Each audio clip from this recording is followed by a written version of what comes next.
तो दोस्तों हमने कल जान लिया था कूलाम के नियम के बारे में। तो आज हम पढ़ने वाले हैं कूलाम के नियम का सदिश निरूपण।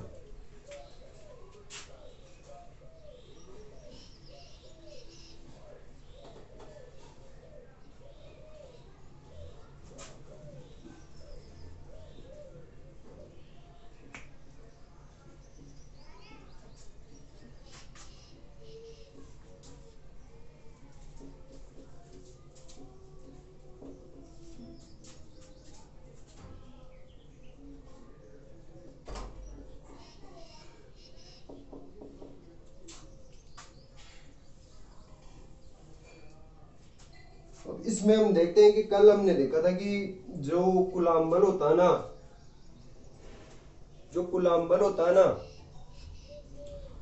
तो वो क्या होता है, एक सदिश राशि होता है। तो जो कूलाम के नियम था ना, तो उसको हम किस में लिखेंगे, सदिश रूप में लिखना हमारे को जरूरी हो जाता है। तो एफ एफ क्या देखा था हमने, एफ इज इक्वल्स टू के Q1 Q2 upon are square. सही है। यहां पर बल क्या हो गया, सदिश। अब इसको सदिश रूप में लिखने के लिए हम एक फिक्स पॉइंट, जैसे कि एक मूल बिंदु मानते हैं। कोई मूल बिंदु ले लिया हमने, ये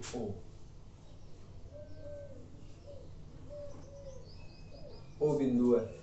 अब इसमें क्या होता है कि दो आवेश जो निर्वात में स्थित है, इसके सापेक्ष उनकी स्थिति देखते हैं, Q1 और Q2। ठीक है।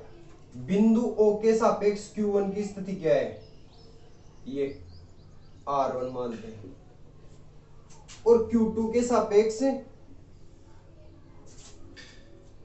O के सापेक्ष Q2 की स्थिति क्या है, R2। ठीक है। अब इसमें हम देखते हैं जो आवेश और Q1 और Q2 है ना, तो Q2 की स्थिति Q1 के सापेक्ष क्या होगी, तो वो क्या होगी, R21। ठीक है। तो इसको R2 माइनस R1। ठीक है। और Q1 की स्थिति Q2 के सापेक्ष देखते हैं, R12, तो R1 माइनस R2। ठीक है, ये होती है। अब हम यहां पर क्या देखते हैं, जो कूलाम बल होता है ना, उसका सदिशीय निरूपण देखने के लिए मानते हैं कि Q1 पर Q2 के कारण बल किस डायरेक्शन में लगेगा, इस डायरेक्शन में।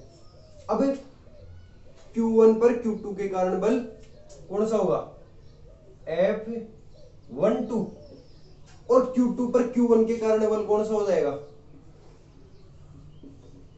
F21। दोनों की डायरेक्शन क्या होगी, अपोजिट। ठीक है। तो बल Q1 पर, फर्स्ट देखते हैं, Q1 पर Q2 के कारण, यह देखते हैं, या सापेक्ष बल।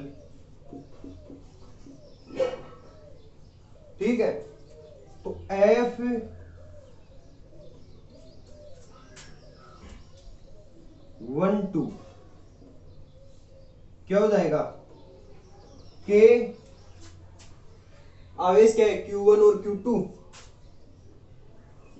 Q1 Q2 upon are square. अब स्थिति देखते हैं हम यहां पे, तो स्थिति इसकी क्या थी, Q1 की Q2 के सापेक्ष स्थिति R12, तो R12।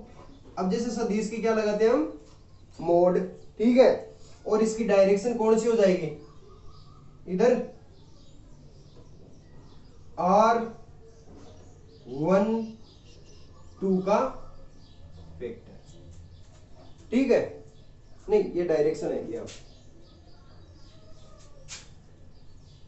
दिशा को इंगित करता है कि बल किस दिशा में लग रहा है, R12 डायरेक्शन में लग रहा है। तो के अब हमें पता है R12 केप क्या होता है, R12 का परिमाण और मोड R12, ठीक है, ये होता है। तो हम इसको किस प्रकार लिखेंगे यहाँ पे, के Q1 Q2 और R12 का क्यूब हो जाएगा, देखो नीचे क्यूब, और ये हो जाएगा R12 का सदिश, ठीक है। अब देखते हैं दूसरा,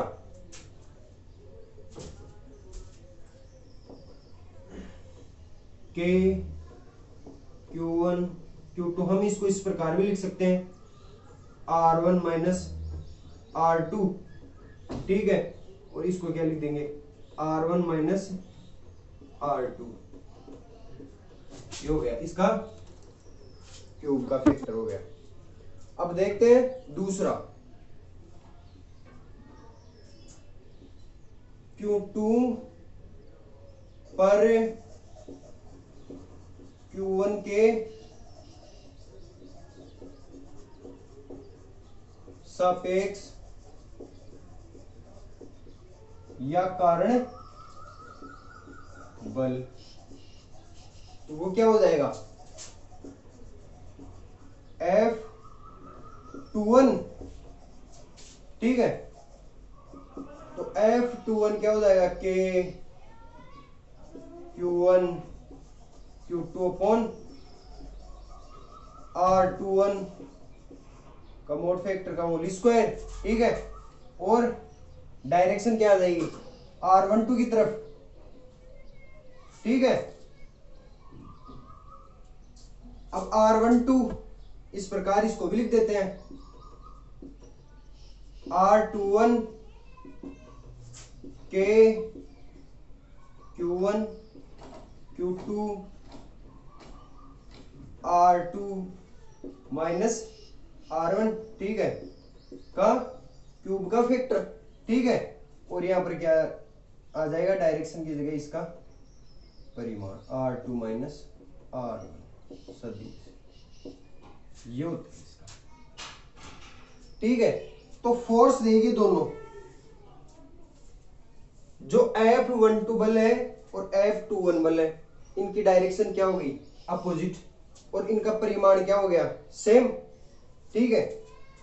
तो F21 इज इक्वल्स टू, मतलब अपोजिट डायरेक्शन हो गई, तो यहां पर क्या आ जाएगा, माइनस का साइन, F12, ठीक है।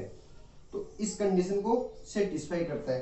तो हम यहाँ पर एक चीज देखते हैं कि जो कूलाम का नियम है ना, जो न्यूटन ने एक लॉ दिया था, तरतीय नियम, गति का तरतीय नियम, तो क्रिया प्रतिक्रिया वाला नियम, तो उसको कूलाम का नियम सेटिस्फाई करता है, तभी हम इसको सदिश रूप में लिखना में आवश्यक हो जाता है।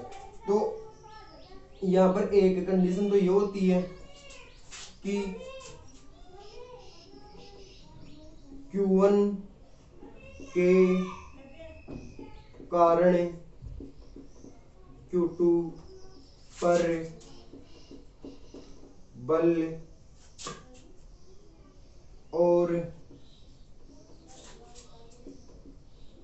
Q2 के कारण Q1 पर बल क्या होता है, विपरीत दिशा में होते हैं।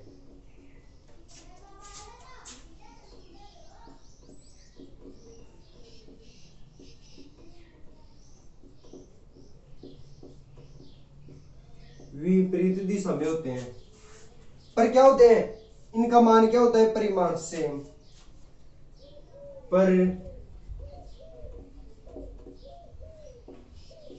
परिमाण में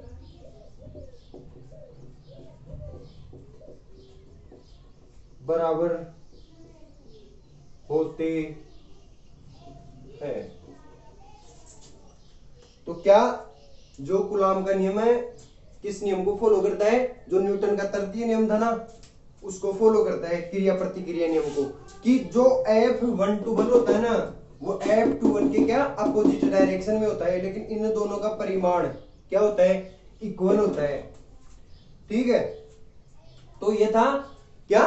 कूलाम के नियम का सदिश निरूपण, vector representation of Coulomb's law.